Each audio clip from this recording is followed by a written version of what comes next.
जितने परिवार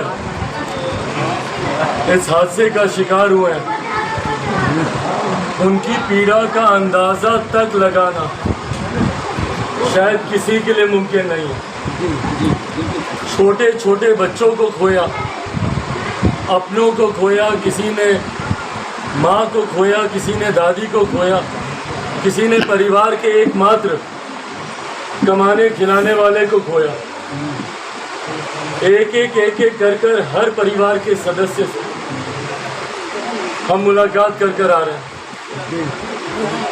और यकीन मानिए, आज जितनी पीड़ा हुई है, हमने भी अपनों को खोया है। खुद मैं अपने पिता को खो चुका हूँ। तो परिवार का जब एक सदस्य ऐसे जाता है तो उस दर्द को कुछ हद तक मैं समझ सकता हूँ। अफसोस इस बात का कि जो लोग आज इस दुनिया में नहीं है, वो सिर्फ और सिर्फ लापरवाही की वजह से उनकी जान गई।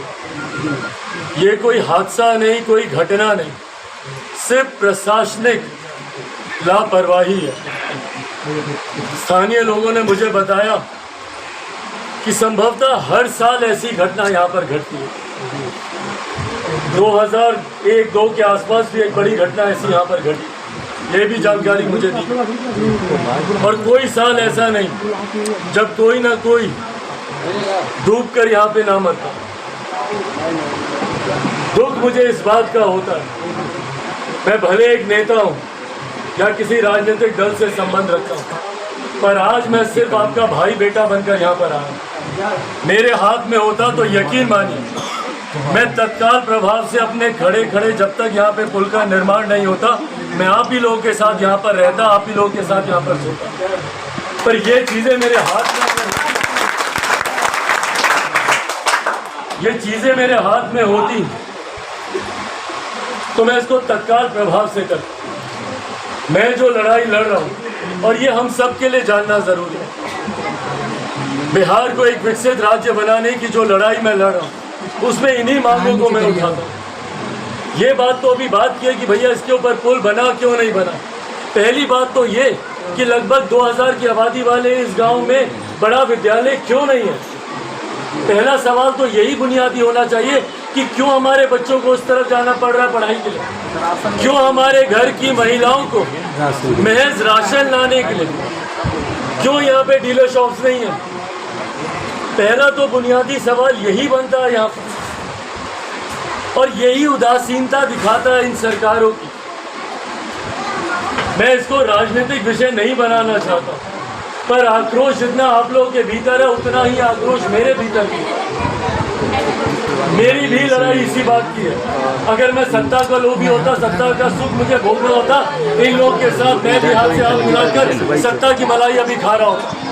मुझे मेरे घर से निकाला गया, मेरे परिवार को तोड़ा गया, सिर्फ इसीलिए क्योंकि इन लोगों की गलत नीतियों के सामने मैं नहीं झुका। और आज ये आग्रह करने आया हूँ आप लोगों से, इसी तरीके से ये होता रहे जब तक हम लोग जागरूक नहीं होंगे। हम लोगों को ये राजनीतिक दल सत्ताधारी वोट बैंक के अलावा और कुछ नहीं समझते, और इन्हीं के वोट बैंक पे जब चोट पड़ती है तो इनकी याद नहीं आती। कितने लोग आए सत्ता पक्ष से यहाँ पर, बताइए आप लोग, आया कोई? इस गांव में आया कोई सत्ता पक्ष? पर जब चुनाव होगा तब सब आएगा, सब आके किसी का पाँव छुएगा, किसी का गोल लगेगा, किसी का हाथ जोड़ेगा। ये हम लोगों को समझना जरूरी है।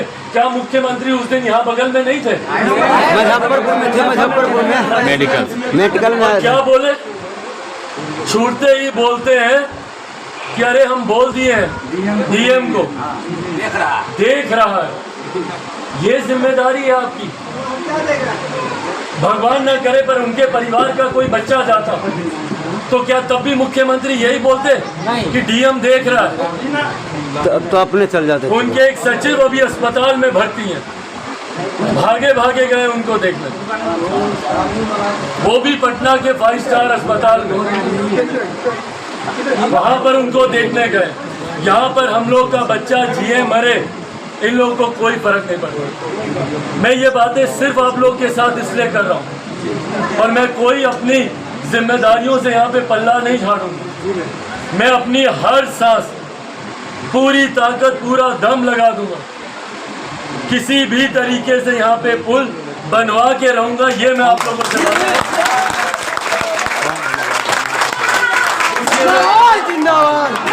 उसके लिए सत्ता से टकराना पड़े, किसी की ईंट से ईंट बजानी पड़े, जो करना पड़े वो मैं करूंगा, पर मुझे आप लोगों का भी साथ चाहिए। इस लड़ाई में जब मैं अकेला पड़ता हूँ तब ये लोग हमको दूध में से मक्खी की तरह निकाल के बाहर फेंकते। पिछला चुनाव हम अकेले लड़े थे, इस विधानसभा से भी हम चुनाव लड़े थे, उस वक्त हम अकेले थे, कोई साथ नहीं थे।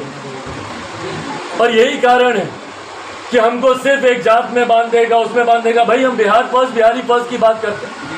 हमारे लिए बिहार में कोई जाति नहीं है, कोई धर्म नहीं है, हम सबको साथ लेकर चलने की बात करते हैं।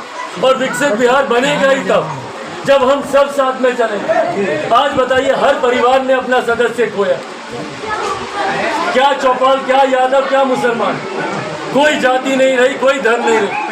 जब काल आया, विपदा आई, तो उसने ये नहीं देखा कि हम भैया दलित के परिवार को उजाड़े, कि हम मुसलमान के परिवार को उजाड़े, कि हम पिछड़ा घर के परिवार को उजाड़े, कि हम अंगड़ा के परिवार को उजाड़े।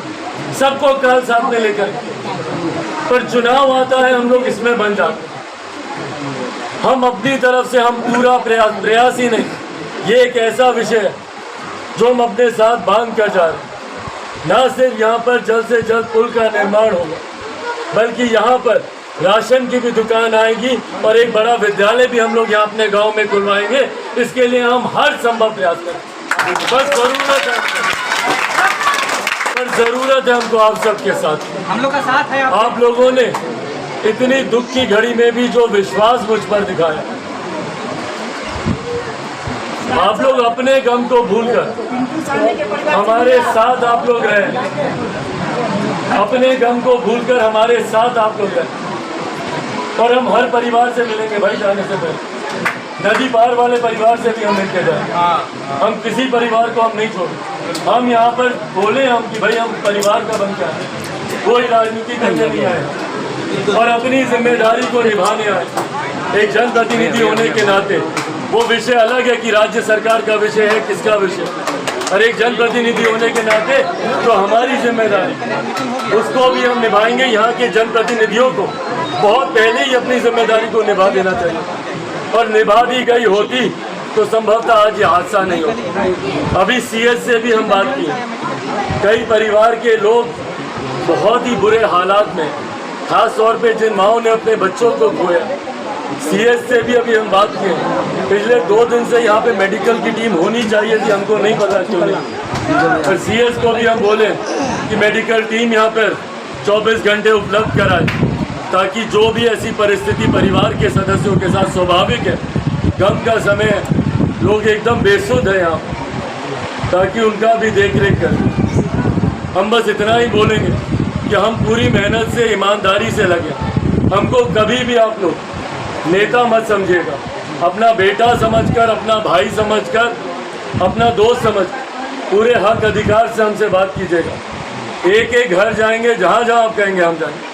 अपना हक हम पे रखिएगा, पर हमको भी अपने ऊपर हक रखने का विश्वास दीजिएगा। बस यही बोलेंगे आप लोग। जिंदाबाद जिंदाबाद।